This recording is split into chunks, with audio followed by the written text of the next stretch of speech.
Oi, gente, Roberto Rilubíscaro aqui. Na noite de Halloween de 1992, a Grã-Bretanha literalmente tremeu de medo devido a um telefilme que a BBC One transmitiu, mas as pessoas confundiram com um programa investigativo de jornalismo, tá? Um programa paranormal.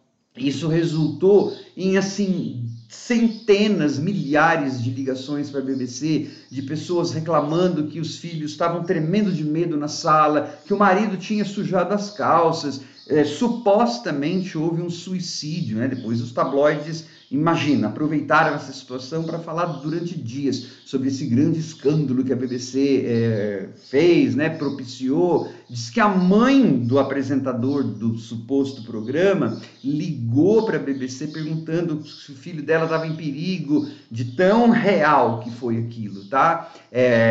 Tanto é que esse filme ficou proscrito da BBC durante décadas, eu nem sei se algum dia eles reprisaram isso. Hoje ele é cult, clássico para nós fãs de terror. Depois eu explico por quê. E claro, depois quando a internet surgiu, esse filme foi escavado e depois teve até lançamento em DVD de luxo, com extras e tal, porque ele atingiu um status cult. Mas durante anos, assim, ele foi proscrito, banido da programação da BBC, tá? Eu vou dar vários detalhes, os que eu souber da produção e do porquê que ele causou tanto pânico, depois que eu convidá-los a se inscreverem no canal Robertando, curtir os vídeos, compartilhá-los, agradeço bastante. Diversos diretores já citaram Ghostwatch, né, essa produção ainda bem desconhecida lá do Reino Unido, como uma de suas influências, né? Pelo menos 2 subgêneros do horror foram bastante influenciados por esse filme. Os found footage, filmes found footage, aqueles que as pessoas todas morrem e aí sobram as gravações e você vai vendo aquelas coisas, imagem balançando, tudo tem nesse filme aí. E outro subgênero do terror também influenciado por isso foram os mockumentaries, aqueles documentários de mentira, né, que parecem documentários mesmo, tipo Lake Mungo, Horror in the High Desert, que eu já resenhei aqui, né? Então você vai tendo pessoas dando entrevista, fatos sendo mostrados, imagens de câmera, aí mistura found footage. Esses 2 subgêneros, inclusive o Screen Life, né? Aquele que se passa mediado por computador, celular, que é um pouco mais moderno, tipo Host, Searching, vários diretores já falaram que o Night Watch influenciou bastante, porque é assim, é a história, né, de uma transmissão ao vivo da BBC, com um elenco formado por repórteres, jornalistas da própria BBC. O tiozão, que é o apresentador do programa, ele é assim, âncora, ele foi âncora, ele morreu em 2023. Ele teve o título de Sir, gente, de tão importante que ele foi na BBC. As pessoas cresceram com aquele... Ele já era um tiozão quando ele topou fazer isso, esse telefilme da BBC. Então era esse tiozão que todo mundo conhecia, tá? Na Grã-Bretanha, desde criança, credibilidade, ele era então um jornalista, o que ele falava estava acontecendo. Apresentando um programa de investigação paranormal ao vivo na noite do Halloween, chamado Nightwish.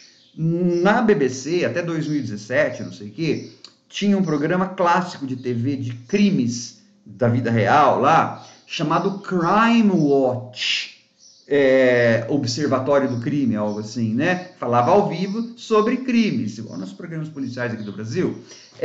Então, assim, as pessoas viram, especialmente as que ligavam a televisão depois que o filme tinha começado, Night Watch, com o tiozão que elas conheciam, em um estúdio, entrevistando uma suposta, ela era atriz, uma suposta especialista defendendo que eventos paranormais existiam.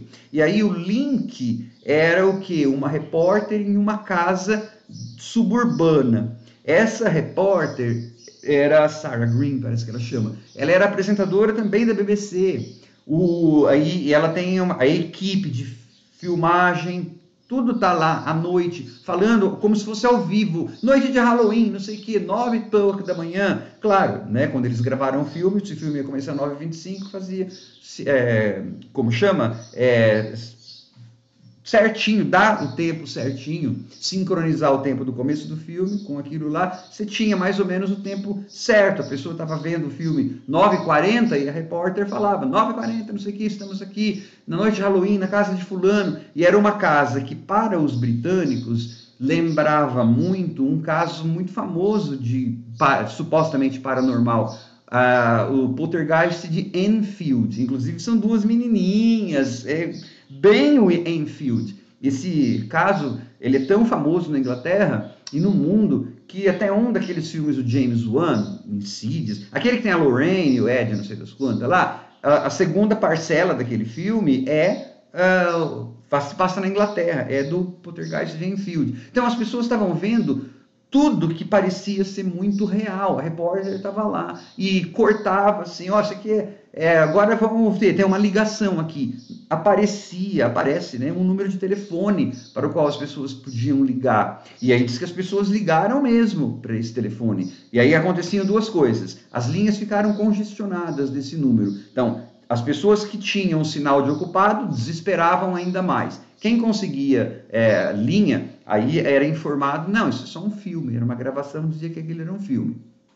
Mas lá na telinha da televisão daquelas pessoas, elas estavam vendo um programa de reportagem de verdade. Era uma repórter e uma equipe da BBC1 que passaria a noite naquela casa assombrada, tá? E um repórter, inclusive, fingia, né, descrente, não acreditava. Tinha link com um cientista em Nova York, que era o contraponto da especialista britânica que estava em estúdio. Então eles ficavam meio brigando, né? Um acreditando no paranormal, outro dizendo que era mentira. E aí, aos poucos, a estrutura de desenvolvimento da situação é bem similar ao que a gente viria depois, em anos de found footage, de Bruxa de Blair e tal.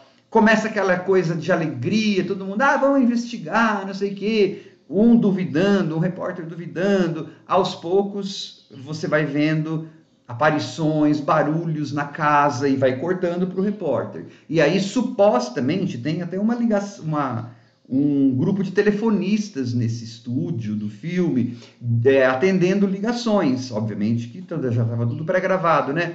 Olha, eu sou fulano de tal lugar, eu vi um espectro, vi uma sombra do lado da cortina. Aí volta esse filme para ver, não é. Só que a gente, depois que caso o personagem fala isso, a gente realmente começa a ver essa figura. E aí as coisas vão começando a sair do controle na casa. Só que aí tem uma coisa que deixou mais as pessoas com medo ainda. Isso começou a acontecer no estúdio. Igual o filme Poltergeist. Olha quanta coisa que tinha para as pessoas acreditarem, né? O que os fantasmas da casa, e eles constroem toda uma mitologia, tá? O Pipes, que em português seria Canos, tem toda uma mitologia. O filme constrói tudo certinho, é um found footage ou um mockumentary certinho. Só que, em 1992, por isso que a gente que é fã de terror ama, eu pelo menos, nossa, eu amo esse filme.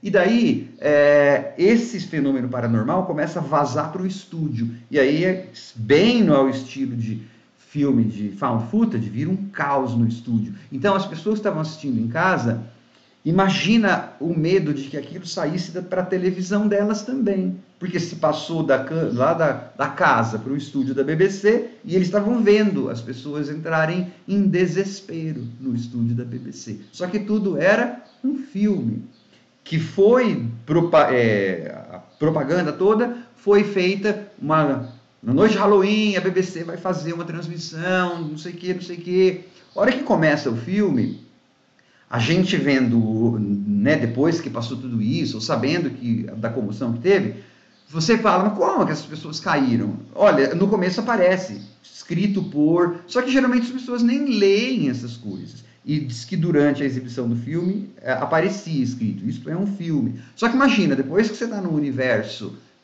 isso tem até estudo, né? Eu já vi até documentário, tem algumas... Quando você está muito focado em alguma coisa, você às vezes não enxerga uma galinha saltando dentro do vídeo. Eu já vi documentários no próprio Netflix mostrando isso.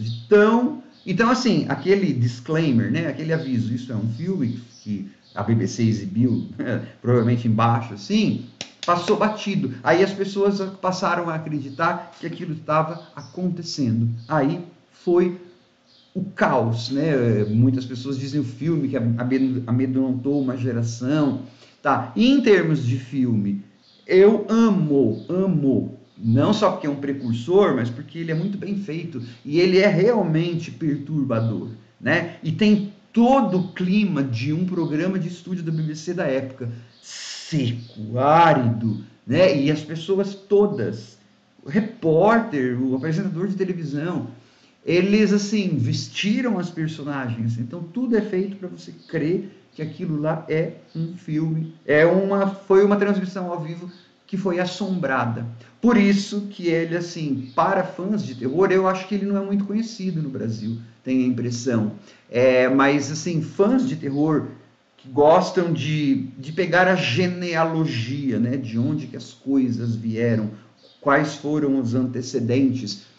Ghostwatch não foi o primeiro precedente, tem o tal do Cannibal Holocaust, mas antes tem precedente de found footage, já nos anos 60 teve um, acho que em 1960, 61, The Connection, que são viciados em heroína e tal, mas assim, o Nightwatch, formalmente, ele é uma aulinha desse tipo, do que viria a ser found footage depois. Por isso que um monte de gente, Blair, Bruxa de Blair e várias outras pessoas, colocam como referência o Ghostwatch, tá? Que ficou bem mais popular depois da explosão da internet, porque daí esse filme foi recuperado, vamos dizer assim. Hoje, quem compra DVD, Blu-ray, essa coisa tem edições com entrevista e tal, mas ele é muito importante, muito bem feito e ele é muito perturbador, porque você imagina o medo que aquilo causou na época e imagina também que, como filme, ele realmente é perturbador. Porque assim, hoje em dia a gente tem medinho, né, mesmo sabendo que é filme. Então, esse filme cumpre várias das funções, tá? E não vale também ficar olhando, olha só, em 1992 as pessoas acreditavam, não sei o quê. Em 2024 as pessoas acreditam em cada coisa, né? Então não vale se sentir superior agora no século XXI. Né? Uma vez eu vi um crítico dizendo 1992, tempos mais simples, tempos menos cínicos. Deu vontade de entrar na tela e estrangular, porque eu já tinha 30, sei lá, 92, 1967, 25 anos. Os tempos não eram mais simples e nem menos cínicos, eles só não tinham internet. É diferente, né? O passado não era mais simples, né? Só não tinha smartphone, mas a gente era cínico e complicado, da mesma coisa que as pessoas hoje também são cínicas e complicadas. E as pessoas acreditaram naquilo que elas viram, assim como hoje eu vejo as pessoas acreditando em cada tolice, em cada coisa na internet, na época do deepfake e tal, né? Mas enfim, é o meu disclaimer, né? O meu aviso de um remanescente, de uma época inclusive até pré-92. Eu já era adulto naquela época. Né? Então, como eles eram. Não, hoje em dia as pessoas caem em coisa bem pior. Tá? Tchau, pessoal.